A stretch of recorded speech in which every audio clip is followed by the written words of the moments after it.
হ্যাঁ, বাজারে যাবেন একটা কারণে, ডেইলি বাজারে যাবেন একটা কারণে। কি কারণ বলে দিব? অন্যকে সালাম দিবেন বাজারে গিয়ে, অন্যকে সালাম দিতে বাজারে যাবেন, আর একটা দোয়া পড়তে বাজারে যাবেন, দোয়া পড়ে বাসা চলে আসবেন। মনে করেন আপনার কোনো কাজ নাই, ফ্রি আছেন, বাসার পাশে বাজার, হেঁটে হেঁটে বাজারে যান না চা খেতে, আড্ডা মারতে, বাজারে চায়ের দোকানে বসে টিভি দেখেন না, ক্যারাম বোর্ড খেলেন না? বুড়া মানুষ দেখা যায় যে সবগুলো দাড়ি পেকে গেছে, তাও ক্যারাম বোর্ড খেলছে রাতের বেলা জেগে জেগে বাজারে। এই দৃশ্য দেখা যায় না? লুডো খেলছে। আবার এখন দেখি 4-5টা ছেলে মাথাটা এক জায়গায়, মাঝখানে একটা ফোনের মনিটর। পরে বুঝলাম যে ওখানেও নাকি লুডো খেলা যায়। এগুলো আমরা জানতাম না, এখন শিখছি। এইগুলো করতে বাজারে যাই। আবার ছেলেরা কি জন্য যায়? ওই যে বাজারে মেয়েরা আসে, তাই না? ছেলেরা গিয়ে কসমেটিক্সের দোকানে দাঁড়িয়ে থাকে, কারণ মেয়েরা ওখানে আসে। এই তো চিত্র। আর ফ্রি মিক্সিং দিয়ে তো আমরা উন্মুক্ত করে দিয়েছি, মাশাআল্লাহ। এমনকি আমরা এখন এটাও মনে করি যে একটা ছেলে একটা মেয়ে যদি একে অপরের সম্মতিতে জেনা করে, এটা অবৈধ না, এটা কোনো অপরাধ না। আমরা এখন এমনটা মনে করি।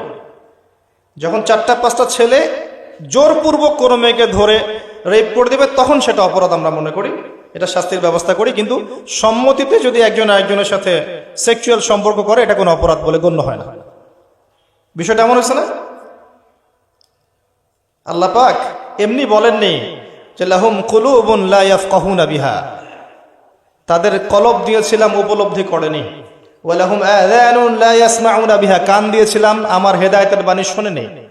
ওয়া লাহুম আ'য়ুনুন লা ইউবসিরুনা বিহা, দু চোখ দিয়েছিলাম কখনো দেখেনি। উলাইকা কাল আনআম, এরা গবাদি পশুর মতো, এরা গবাদি পশুর মতো। দে আর জাস্ট লাইক ক্যাটলস। বাল হুম আদাল, বরং তার চাইতেও তারা নিকৃষ্ট।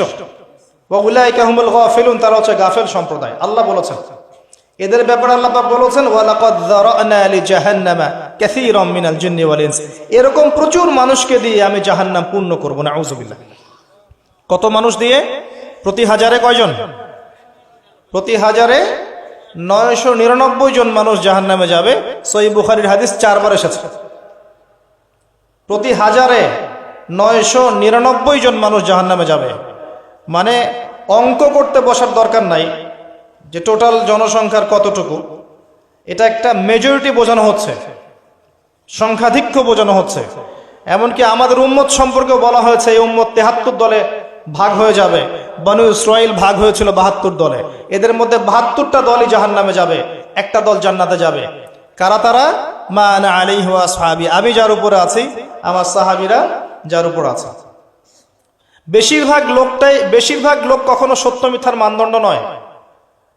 আমরা একটা ভুল দর্শন নিয়ে চলছি, একটা ভুল ফিলোসফি, রং ফিলোসফি, যে বেশিরভাগ মানুষ যা বলবে তাই সত্য। ব্যাপারটা কি তাই? এখানে মনে করেন 1000 মানুষ আছে।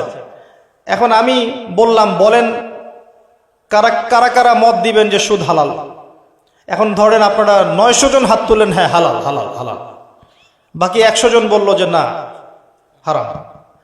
এখন আপনার দর্শন অনুযায়ী এটা হালাল, because majority should be granted. বেশিরভাগ মানুষ যা বলেছে সত্য, কিন্তু আল্লাহর লজে এটা গ্রান্টেড হবে না। যদি একজনও বলে না হারাম, হারামই থাকবে। তো দর্শনগত পার্থক্য বুঝতে পারছেন? এটা ফিলোসফিক্যাল ডিফারেন্স। এই ফিলোসফিগুলো ওখান থেকে আসছে। কোথা থেকে আসছে? পশ্চিমা থেকে আসছে। যাই হোক, আল্লাহ পাক আমাদেরকে বোঝার তৌফিক দান করুন।